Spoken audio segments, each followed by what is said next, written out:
Hello दोस्तों, मेरा नाम राकेश है। यह किस्सा मेरे साथ 3 साल पहले घटा था।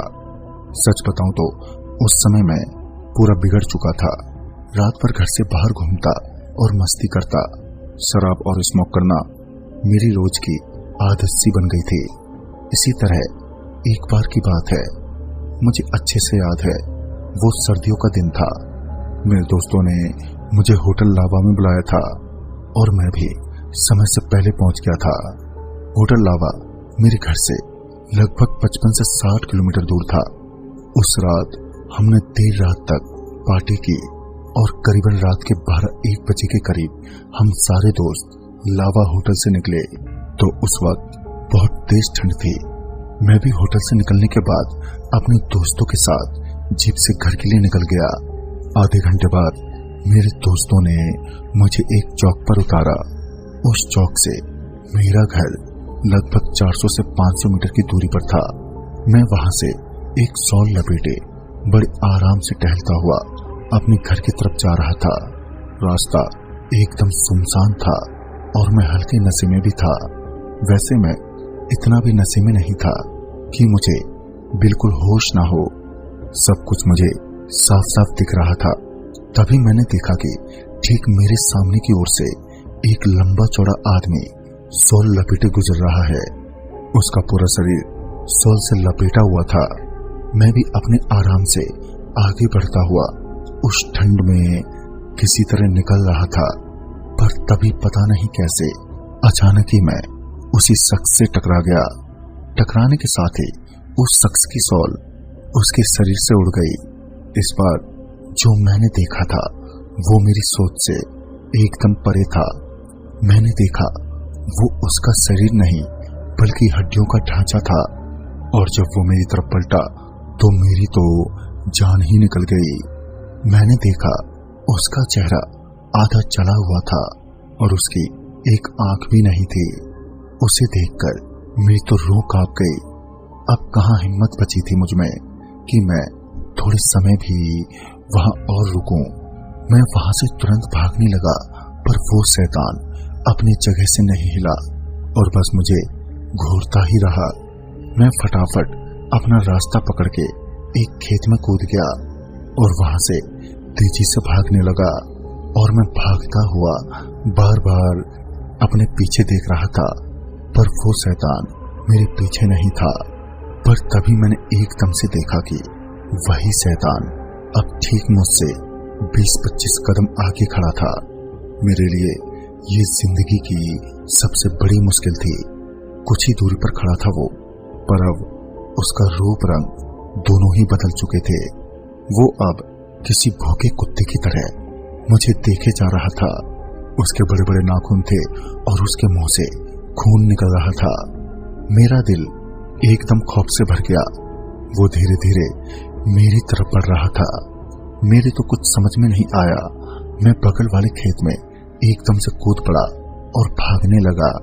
मेरी इस बार हिम्मत नहीं हुई कि मैं पीछे पलटकर देख सकूं और मैं भागता हुआ खेतों की तरफ गया और वहीं एक लोहे की पाइप के पीछे छिप गया। मैं वहीं चुपचाप छुपा रहा और इसी बीच मेरे दिमाग ने काम करना बंद कर दिया था। मैंने अपना फोन निकाला और अपने दोस्त सैयद को कॉल लगाया। सैयद के साथ ही मैं पार्टी से लौटा था। मुझे लगा कि अगर वो घर न पहुंचा हो तो मेरे साथ आ जाए और मुझे बचा ले। सैयद को मैंने डरते और कांपते हुए सब कुछ बताया और फिर जो उसने कहा तो उसने तो मेरे होश और भी उड़ा दिए। उसने कहा कि देख भाई, जिस रास्ते पर तू शैतान से टकराया है वो रास्ता खुद ही उस शैतान का है, जिस वजह से कोई भी शख्स अकेले इस अंधेरी रातों में वहां से गुजरने की हिम्मत नहीं करता है। कुछ लोगों का मानना है कि अगर कोई भी शख्स गलती से भी चलता हुआ उससे टकरा जाए तब वो शैतान उस दूसरे शख्स को जिंदा नहीं छोड़ता बल्कि अपने अड्डे पर ले जाकर उसे जान से मार देता है। तू वहीं रुक, मैं कुछ ही देर में वहां पर पहुंचता हूं। तब तक तू किसी खुफिया जगह पर अपना बंदोबस्त कर ले और उसी रास्ते पर खेतों के उस पार जो जंगल है वहां पर पहुंच जा। मैं वहीं पर पहुंचता हूं क्योंकि मैं भी अभी तक अपने घर नहीं पहुंचा। मेरे दोस्त की ये बात सुनकर मुझे थोड़ी हिम्मत मिली। मैं उस शैतान को कहीं देख नहीं पा रहा था। मैं हल्के नशे में था, इसी वजह से मुझे और डर लग रहा था कि कहीं मुझसे कोई गलती ना हो जाए।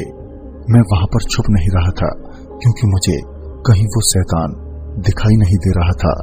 मैं बड़े आराम से जंगल के दूसरे छोर पर आ गया था और मुझे मेरा दोस्त भी वहीं खड़ा मिला।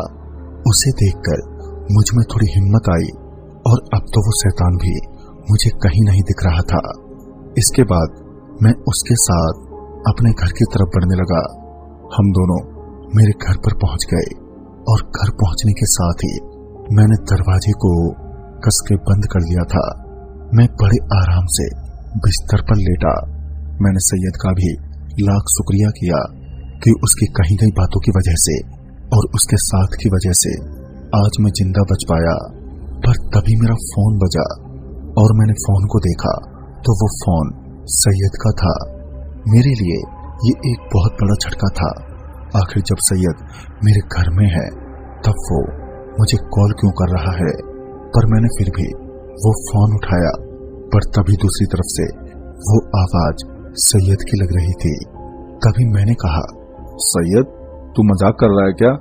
पर तभी दूसरी तरफ से आवाज आई, यार मैं मजाक नहीं कर रहा हूँ। और ये तू कर क्या रहा है? खुद तो तू घर पहुंच गया और मुझे यहाँ पर फंसा दिया। अरे आखिर अगर तुझे मजाक ही करना था तो दिन में कर लेता। फिर मैंने कहा, यार पर तू इस वक्त है कहाँ? उसने कहा, वहीं जंगल के मोड़ पे। ये सुनकर तो मेरे होश ही उड़ गए जब उसने मुझे बताया कि वो जंगल के मोड़ पर है। मैं बेड पर से उठकर लिविंग रूम में गया तो वहां पर सैयद एक शीशे में अपने आप को देख रहा था। सैयद शीशे की तरफ मुड़ा था जिस वजह से उसका चेहरा दिख नहीं पा रहा था। पर मैंने आईने में देखने की बहुत कोशिश की और आईने में जो मैंने देखा वो देखकर मेरी रूह कांप उठी। मैंने देखा कि ये कोई और नहीं बल्कि वही दानव है, वही शैतान है जिससे मैं कुछ समय पहले टकराया था। मैं हिम्मत करके पीछे बढ़ा और खिड़की से बाहर निकल गया। मैंने अपने बिस्तर के ऊपर तकिया को रख दिया था और उसको एक कंबल से ढक दिया था जिससे कि शैतान को लगता कि मैं भागा नहीं बल्कि सो रहा हूँ। फिर मैंने अपने दोस्त को फोन लगाया और साथ ही मैं भागता भी रहा। मैं एक जगह पर पेड़ों के बीच बैठ गया और वहीं पर मैंने उसे सब कुछ बताया। मेरा दोस्त भी उसी झाड़ी के पास आ पहुंचा। मैंने जब अपनी घड़ी में समय देखा तो 3:30 बज रहे थे। तभी मैं वहां से अपने दोस्त के घर चला गया। मेरा दोस्त भी मेरी तरह बैचलर था। हम दोनों घर पर आ गए पर इस बार भी मुझे उस पर शक हो रहा था कि मेरे दोस्त की शक्ल में ही कहीं फिर से वही शैतान तो नहीं है। और अब हम दोनों किसी तरह सुबह होने का इंतजार करने लगे।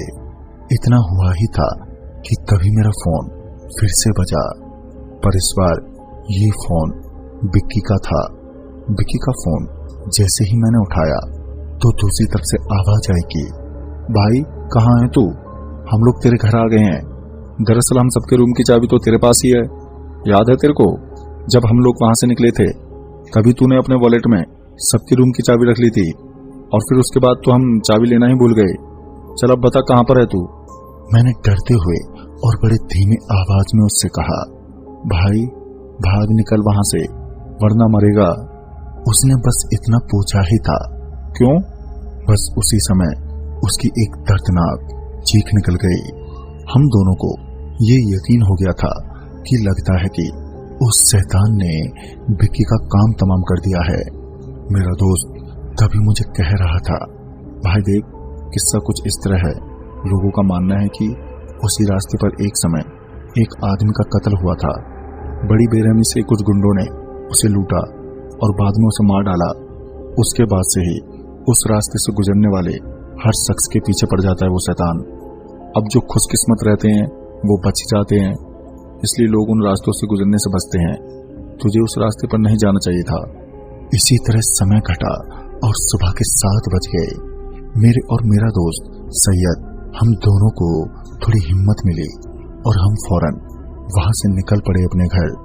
वहां पर जाकर हमने देखा कि मेरी टंकियों को किसी ने टुकड़े टुकड़े कर दिए थे और मेरे 2 दोस्तों का कत्ल हो गया था, जो कि उसी शैतान ने किया था। शायद उन दोनों को आधा शरीर जैसे खाया हुआ लग रहा था। कल रात मेरे उसी दोस्त की चिल्लाहट ने मुझे इसका संकेत दे दिया था। खैर मुझे ये सोचकर भी डर लग रहा था कि अगर मैं उस समय उस शैतान के हाथों लग जाता तब शायद मेरा भी कुछ यही हाल होता। पर मुझे मेरे इस दोस्त के मरने का बहुत अफसोस भी था। मैंने उसी दिन वो घर छोड़ दिया और वहां से शिफ्ट हो गया। पर मेरा दोस्त सैयद मुझे बताता है कि लोगों के मुताबिक हर रात वही शैतान उसी घर में दाखिल होता है और मेरी तलाश करता है, जिस वजह से उस घर को कोई किराएदार नहीं मिलता। खैर बस भगवान से यही गुजारिश है कि फिर कभी मुझे ऐसी अंधेरी रातों में सुनसान सड़कों के बीचों बीच ऐसे अजनबी का सामना न करना पड़े, वरना इस बार तो मैं बच गया। पर हर बार तकदीर इतनी अच्छी नहीं होती। तो दोस्तों इस कहानी में